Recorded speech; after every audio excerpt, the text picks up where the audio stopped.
করতে বলছে স্যার সূত্রের সাহায্যে নিচের রাশিগুলোকে কি করতে বলছে বর্গ করতে। তাহলে আমাদের প্রথম অঙ্কটা একটু দেখি আমরা 5a প্লাস কি দেওয়া আছে 7b। সবাই একটু মনোযোগ দিয়ে দেখবো, ঠিক আছে? তাহলে এটাকে কি করতে বলছে বর্গ করতে বলছে না, এখন করা যাবে না। আগে প্রথমে আমরা বর্গ করি, কোন মানুষের নাম তাহলে বর্গ করে সাইড নোট কি দিলাম বর্গ করে। ওকে, তাহলে এটাকে পুরাটাকে কি বলছি আমরা a, এটাকে কি বলছি b। তাহলে a প্লাস b কি হলো whole square.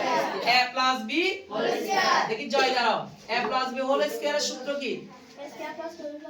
Very good, a square plus 2ab plus b square. তাহলে এখানে যেহেতু a স্কয়ার, ঠিক আছে, প্লাস 2a b, মুখে বলবো a লিখবো কি 5a, মুখে বলবো b লিখবো কি 7b। তাহলে 2ab প্লাস কি বলছো তাহলে b স্কয়ার মানে b স্কয়ার। ক্লিয়ার নাকি নট ক্লিয়ার? আচ্ছা, এখন স্কয়ারটা কি 5 এর উপর আছে নাকি এর উপর নাকি দুটোটার উপর আছে? দুটোটার উপর আছে। তাহলে 5 এর উপর স্কয়ার মানে কয়টা 5? দুইটা। দুইটা 5, দুইটা 5 গুণ করব, 5 5 কত 25 a স্কয়ার প্লাস তিনটা কি গুণ না 5 2 10, 7 10 এ কত 70 ab।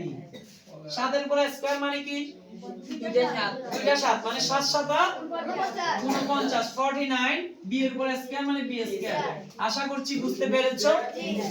তাহলে চলো আমরা এখন একটা মাইনাস এর আছে সেটা গ নাম্বারটা একটু দেখি। 7p 2q।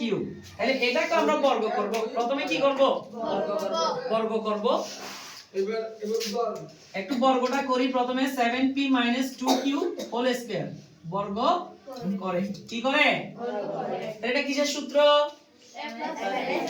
a b আচ্ছা, a b হোল স্কয়ারের সূত্রটা বলো একটু।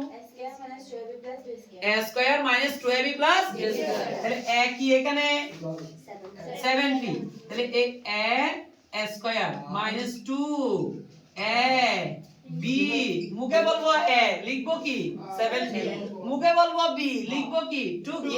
তাহলে 2ab প্লাস কি b স্কয়ার। ক্লিয়ার, বুঝতে পেরেছি? আচ্ছা, 7 এর পর স্কয়ার মানে কি 7 7 49 মানে 49 p স্কয়ার মাইনাস 7 দুগুণ 14 14 দুগুণ 28 p কিউ প্লাস 2 দুগুণ 4 কিউ স্কয়ার। আশা করছি বুঝতে পেরেছি। হ্যাঁ, থ্যাংক ইউ, লিখে নাও।